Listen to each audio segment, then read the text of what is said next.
War stories often begin with the clatter of rifles and the roar of artillery. But this one begins with a letter. A letter written by a 19-year-old American soldier deep in the jungles of Vietnam. His handwriting is shaky, and the words are smeared with humidity and fear. "Mom, the rifle they gave us jams. It jams when it rains. It jams when you fire too fast. Guys are dying because of this gun. Please pray for me." This was the rifle he was talking about. The early M16. A weapon meant to symbolize American technological superiority, but instead became a symbol of something much darker: mismanagement, arrogance, and a catastrophic failure that cost lives in one of the most brutal environments American soldiers had ever faced. To understand why, we need to go all the way back, before Vietnam, before the controversy, to a moment when the US military wanted to reinvent its future. In the late 1950s, American weapons designers were pushing radical ideas. The US military, still armed mostly with the heavy M16 battle rifle, wanted something lighter, more accurate, more modern. Something that fit a new doctrine. Small caliber, high-velocity rounds that soldiers could carry in large numbers, allowing overwhelming fire in jungle or urban environments. Enter Eugene Stoner, an aircraft engineer turned weapons designer. He wasn't thinking about woodstocks or World War II-style machinery. He thought in aluminum, polymers, and aviation technology. His creation, the AR-15, was futuristic. Lightweight, fast-firing, almost space-age in appearance. Soldiers who tested it loved it. Documents from early trials praise its accuracy, low recoil, and ease of handling. But the AR-15 didn't go straight into widespread use. Politics intervened. The Army wanted to keep the M14. The Air Force wanted the AR-15. Multiple generals fought over which rifle would define the future, and while the brass argued, soldiers in Southeast Asia were preparing to face an enemy that never waited for debate. When the United States finally committed ground forces to Vietnam, Secretary of Defense Robert McNamara stepped in. He pushed for the adoption of the AR-15, now renamed M16, across branches. It was sleek. It was modern. It could fire in full auto, unlike the M14, and it weighed much less, giving soldiers a huge advantage in the dense, waterlogged jungles of Vietnam. It sounded perfect, on paper. But here, the tragedy begins. The M16 sent to Vietnam was not the same rifle Eugene Stoner designed. Key decisions, some political, some bureaucratic, quietly sabotaged it. First, the Army changed the type of powder used in the ammunition. Stoner's rifle was designed for a clean-burning, specific propellant. Instead, the Army switched to a cheaper powder that produced far more carbon fouling. In simple terms, every bullet fired left behind dirty residue that rapidly built up inside the rifle. Second, soldiers were told the rifle was self-cleaning. This phrase is infamous now. It wasn't Stoner's idea. It wasn't the manufacturer's idea. It came from military officials who wanted to cut down on cleaning kits and maintenance. And so, early M16 rifles were sent into jungle warfare without cleaning kits, without proper manuals, without training on how to maintain them.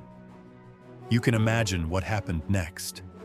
Soldiers marched into the dripping, muddy green tunnels of Vietnam, and their rifles jammed. Not once a week, not once a day. Sometimes after only a few magazines. There are real letters from soldiers who wrote home in despair. One Marine wrote, "Dad, the gun jams every time. We take turns covering each other because one of us always has to fix the rifle last night. 2 guys died because they couldn't fire back." Another wrote, They told us this rifle was better than the M16. But at night I can hear men crying because their friends died with the cleaning rod still stuck in the barrel. These weren't exaggerations. Photographs from Vietnam show American troops dead in defensive positions, their cleaning rods jammed into the muzzle of their M16, dying in the seconds they desperately tried to clear a stoppage. Why did this happen?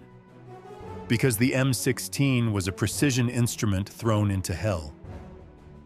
Humidity, mud, mold, and carbon from the new ammunition turned the chamber into glue. The infamous failure to extract became deadly. The casing stuck, the bolt jammed, and the rifle became a metal club in the worst possible moment.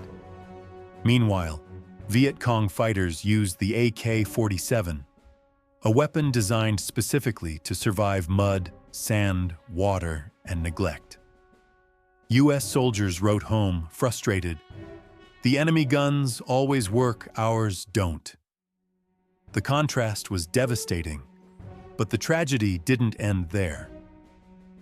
In 1967, a major report exposed how disastrous the situation had become. Congress launched an investigation. Testimonies from soldiers described horror. "We lost men because the rifle jammed during a firefight. You could clean it, and 5 minutes later it jammed again. Whoever approved this rifle should carry it in the jungle themselves." Mothers of fallen soldiers began writing letters to politicians. Commanders in Vietnam were furious and demanded immediate fixes. Finally, the Army acted. The M16A1 was born, the weapon that should have been issued from the very beginning. This improved version included chrome-lined chamber and bore, cleaning kits and manuals, redesigned buffer, forward assist, better magazines, better training on maintenance, and ammunition that matched original specifications.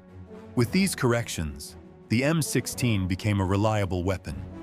Soldiers began to trust it.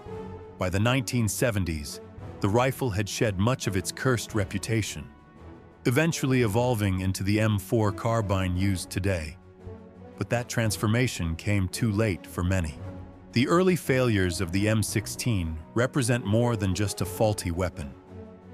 They represent a chain of decisions made far from the battlefield, decisions that ignored engineers, ignored soldiers, ignored reality, until the consequences arrived in the mailrooms of American homes, delivered in letters marked, "We regret to inform you." The jungles of Vietnam took thousands of lives. Some were lost to ambushes, traps, and battles, but others, and this is the painful truth, were lost because a new rifle that promised to save lives instead failed in the heat of combat. That is the story behind the birth of the M16. A story of innovation turned disaster, of lessons written in sweat, mud, and blood, and of a rifle that nearly ruined itself before becoming one of the most iconic weapons in American history.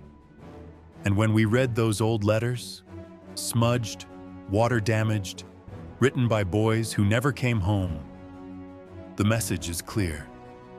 Technology matters, engineering matters, and in war, a single jammed rifle can change history.